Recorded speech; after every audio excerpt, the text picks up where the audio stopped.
Estamos en temporada ciclónica y cada vez más los fenómenos atmosféricos tienden a ser más severos debido al impacto del cambio climático.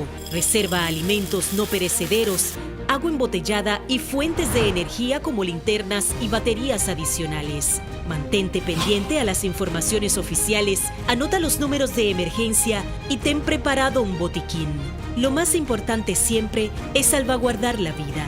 EGEID, la energía sostenible del país.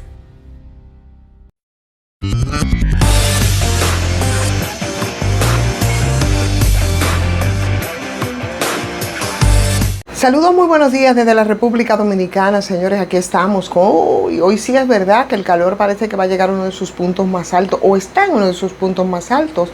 33 a 36 las temperaturas. Imagínense ustedes por dónde anda la sensación de calor. Toda una locura en medio de las preocupaciones y las discusiones. Ahora, mientras estamos nosotros dando vueltas sobre la posibilidad de modificación a la Constitución que será sometida por el presidente de la República el próximo 16 de agosto, en medio de las discusiones en las que se ha estado haciendo, discusiones que yo no le veo mucho sentido. Ayer conversaba en una entrevista con el consultor jurídico del Poder Ejecutivo, que hablaba que se habían hecho reuniones con grupos de abogados a partir de las 4 propuestas hechas por el presidente de la República, y que ahí, bueno, se hicieron sugerencias, pero mucho más en la forma, que el fondo, decía Antoliano Peralta, no iba a variar. Yo entiendo que entonces no le veo mucho sentido para que las consultas, ¿verdad?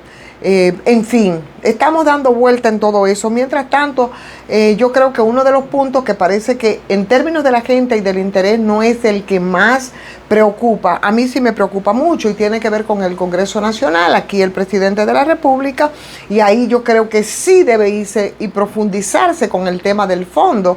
Hoy aparece la información que ante la propuesta del presidente de la República de que se van a reducir en 53 los diputados en el Congreso Nacional, y que eso implicaría para el país un ahorro de ¿cuánto? Bueno, el país se ahorraría casi 1.200 millones de pesos si eso prosperara, esa propuesta que está dentro de lo que se va a introducir como modificación a la Constitución. Yo creo que es algo bastante bueno. Lo que nos ahorraríamos sería un buen dinerito. Sin embargo, yo creo que hay otras cosas que hay que tomar en cuenta y hay que considerar. Y hoy justamente veíamos un documento de participación ciudadana que en esa dirección proponía algunos elementos que son interesantes.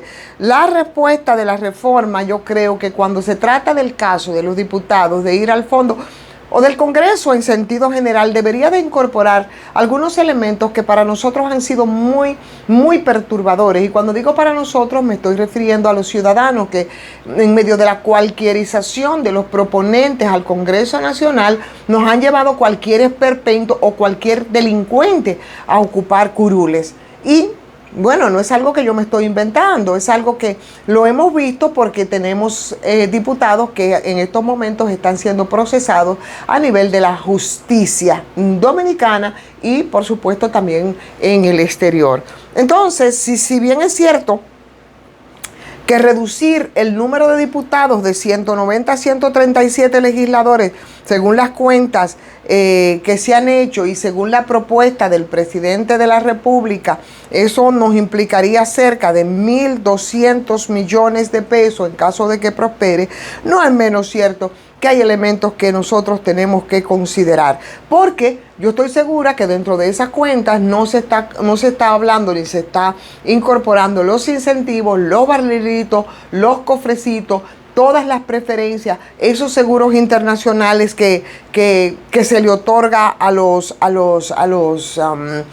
señores legisladores, todas esas ayudas especiales para lo que les dé su gana sin que nadie fiscalice, porque resulta que los que fiscalizan son ellos mismos, como ellos mismos serán los que tendrán que aprobar o no la propuesta que está haciendo el presidente Luis Abinader. Y ahí cabe preguntar cómo va a lidiar entonces con todo ese tigueraje de factura PRMista que ahora tendrá una mayoría y que mecánicamente, si quisieran, pudieran aprobar lo que les dé la gana. Entonces, esos beneficios que dependen de la voluntad precisamente de los presidentes de las cámaras y de los propios diputados, entonces será bastante complicado. Si a eso nosotros le sumamos lo que dice participación ciudadana, en el sentido de que, y lo que estoy diciendo es que esa modificación a la Constitución pudiera aprovecharse para hacer reformas profundas, transformaciones profundas en términos, señores, del papel que deben jugar nuestros legisladores y el criterio de selección que vaya mucho más allá del dinero que haya acumulado cualquiera o que quiera simplemente lavar a través del Congreso Nacional, sería bastante interesante. O sea, así como ahora van a haber requisitos muy puntuales, por ejemplo, para seleccionar el que sería el Procurador General de la República a partir del criterio de que debe ser independiente del Poder Ejecutivo, que me parece muy bien, creo que todos estamos muy de acuerdo en eso, mucho más allá del ejercicio hecho por el Presidente de la República ahora con el nombramiento de Miriam Germán, que es una persona a toda prueba, sin vínculos con los partidos, pero que aquí hay unos requisitos que nos refería el consultor jurídico. Lo propio debería de hacerse también para los que postulan para diputados y debería de aprovecharse ahora para que quede dentro de la Constitución y dentro de las reformas planteadas.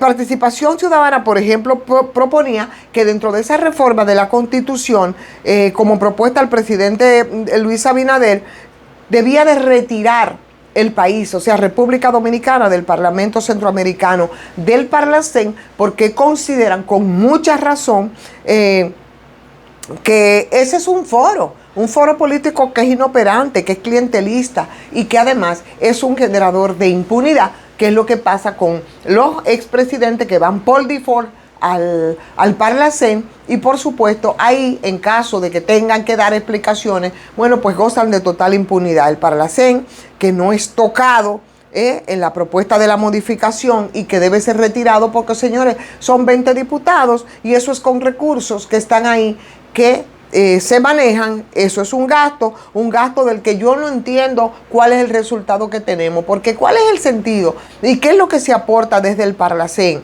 Eso es simplemente un tema para el clientelismo, para la cooptación, para colocar a 2 o 3 ahí, para que simplemente de manera cómoda y de manera confortable cobren un dinero que sale de nuestras costillas, algunos en Francachela, allá en Guatemala, otros que ni siquiera guardan las formas, ni siquiera van. Entonces, vamos a aprovechar que ahora ciertamente que se está modificando la Constitución y retiren a la República Dominicana de ese Parlamento, retiren a la República Dominicana y también por ahí nosotros pudiéramos ahorrarnos un dinerito.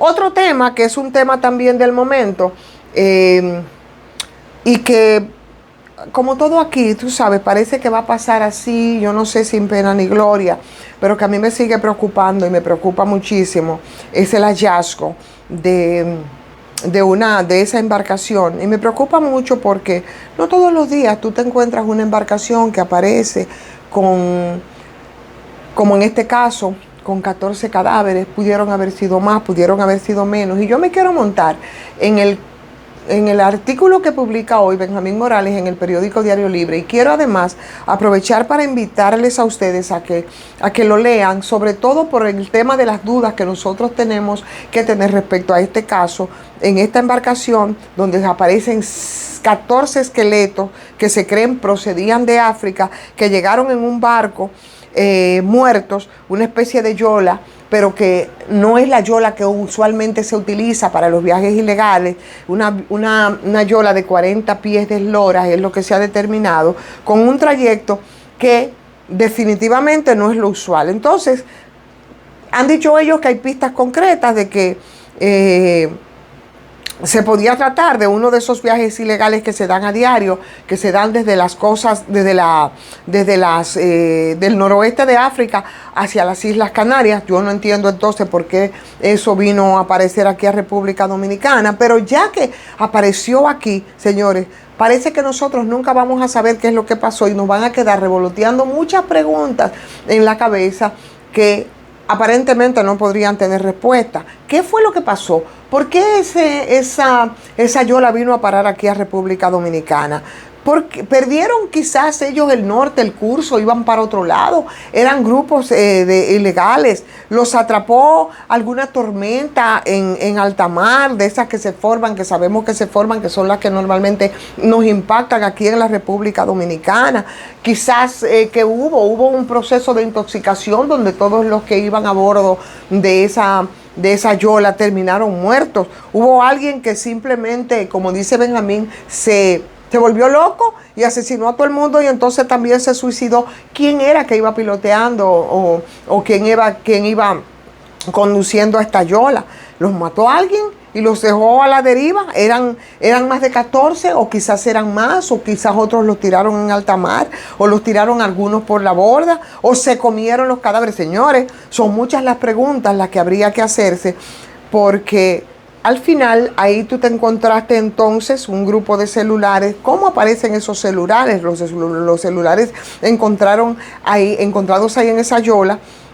Si mandan algún mensaje que dicen, sabremos a ciencia cierta cuando se haga toda la expertise, se grabaron, contaron qué pasó para aclarar esto que no puede ser más misterioso. Se tomaron fotos que evidencian, dejen algunas evidencias y den algunas respuestas a todas las preguntas que tenemos respecto a eso. El tiempo que duró la última persona que murió, quién murió primero, hubo violencia entre ellos, hubo violencia por parte de terceros. O sea, son muchas preguntas y son muchas preguntas sin respuesta. Porque la verdad es que tú, aplicando la lógica, yo no sé si uno puede entender cómo se pudo atravesar el océano Atlántico completamente a la deriva, sin hundirse, pero además sin que nadie haya avistado esta embarcación.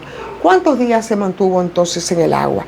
Pero ¿quiénes son ellos? Los que estaban ahí. ¿Cuál es la historia de sus vidas? ¿Quiénes son su familia? ¿Por qué se lanzaron al mar? ¿Para dónde iba esta embarcación? ¿Hay mujeres quizás? ¿Hay niños dentro de la embarcación? ¿Se podrá determinar? En fin, que son muchas preguntas que yo creo que si se hace una buena expertise podrían tener respuesta. Ahora, lo cierto es que esto es definitivamente algo que no es usual y alguna explicación debe de tener y ojalá que nosotros podamos tenerla aquí en el Solar Aluzado. Mientras tanto, vamos a agradecerles como siempre a ustedes que nos den like a esta transmisión y que la compartan con otras personas. Vamos a agradecer como siempre a Farmacias GBC por el apoyo que nos da. Y vamos a agradecerles también que si no se han suscrito lo hagan. Y si quieren hacerlo a patreon.com/soyvonferrera, bueno, pues será muchísimo mejor. Mientras tanto, vamos a cuidar de la temperatura y por supuesto hacer caso de lo que dicen las autoridades para lidiar con estas altas temperaturas que hoy enfrentamos aquí en esta República Dominicana nuestra.